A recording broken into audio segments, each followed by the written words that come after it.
Hey there, it's Lauren with Gear Cleaning Solutions. In this video, we're going to learn how to do a complete liner inspection of the pants. This inspection includes two parts, the moisture barrier and the thermal liner of the pants.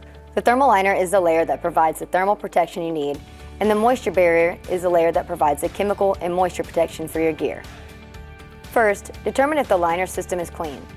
It's much more difficult to assess the cleanliness of the liner system as compared to the outer shell, since it is the inner layer of the garment. If it hasn't been cleaned, it's good to assume that it needs to be cleaned. Once you've ensured your liner system is clean, you can begin the inspection.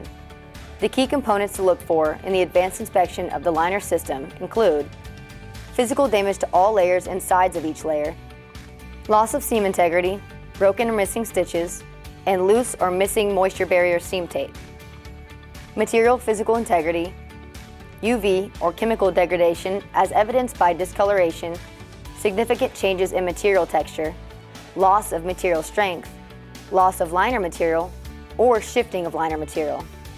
Delamination as evidenced by separation of film from substrate fabric, flaking or powdering. The moisture barrier shall be tested using the hydrostatic test and show no leakage. The result of each liner system evaluation shall be recorded. The moisture barrier and the thermal liner each have two separate layers. The moisture barrier is constructed of a substrate layer that is laminated to a moisture barrier layer, and the thermal liner is constructed of a face cloth layer and a batting layer. First, we'll start with the substrate layer of the moisture barrier and the face cloth of the thermal liner. Once we finish with that, we'll turn the liner inside out and inspect the moisture barrier layer and the batting layer of the thermal liner. Place the liner system flat to where the entire front is visible. Start at the bottom of one pant leg, work your way up, inspect the front of the pants, and then down the other pant leg. Then we'll flip the pants over and take the same approach on the other side. Let's start by checking the areas where the seams come together and integrate into the cuffs of the outer shell. Check the liner attachment hardware. Make sure the snaps are not corroded or bent, and make sure they're attached securely. Also, check their functionality by snapping them onto the outer shell. Check each individual snap. Next, work your way up the pant leg. Look for any discoloration and check the consistency of the batting. The face cloth is going to look a lot like a quilt. It has a bunch of fisheye patterns sewn in, which is what keeps your batting from shifting. Check the overall condition of the material on both sides of each layer. Make sure that it's consistent and that the material isn't balled up. You also want to check for any thinning or damaged areas of the material. Keep working your way up, making sure the seams are good in the high wear areas. Those are the areas that rub together a lot, causing the batting material to ball up. The material will eventually start thinning, which would be a good time to get that area fixed or replaced. Work your way over to the major seam areas. Make sure all the stitching is intact around the binding tape. The binding tape locks together thermal liner into the moisture barrier. The binding tape is what sews the two layers together at the edges of the liner system. Check the overall condition of the fabric. Make sure there's no thinning or shifting. Check that the liner attachment systems are all present and intact. Then we'll check the overall look of the face cloth. Look for discoloration. Also, check all of the stitching for fraying or any breaks in the pattern. Make sure the pattern is consistent throughout the face cloth because that's what keeps our protective layer of the batting consistent so it performs as it should. Work your way over to make sure that all of the seams on the inside are intact. Look for damages such as cuts, tears, abrasions, and any missing stitching. If you come across any discolored areas, check the integrity of the material. To do so, stick your hand inside the pant leg and make sure you can't poke through the material. Now we'll inspect the inside of the thermal liner. There are two ways to check the batting. The first way is to turn the liner inside out if you have the ability to do so. Most gear comes with an inspection port, but there are some that don't.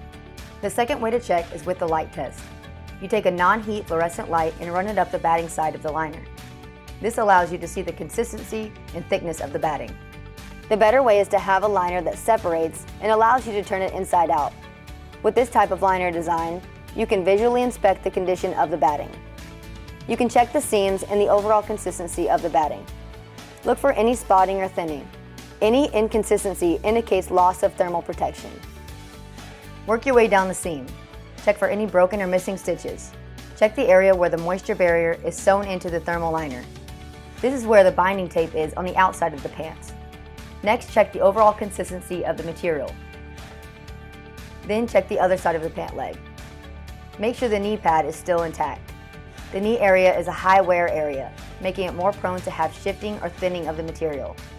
Continue to work your way up the leg, checking the consistency of the material and the stitching. Then do the same thing to the other leg.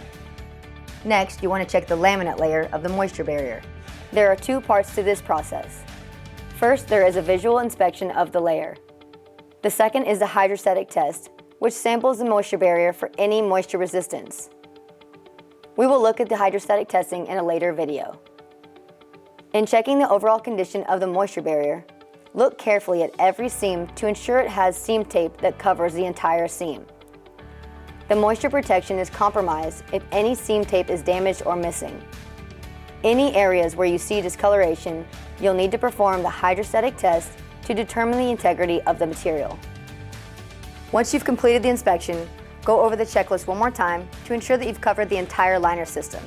Look for physical damage to all layers and sides of each layer, loss of seam integrity, broken or missing stitches, and loose or missing moisture barrier seam tape, material physical integrity, UV or chemical degradation as evidenced by discoloration, significant changes in material texture, loss of material strength, loss of liner material, or shifting of liner material.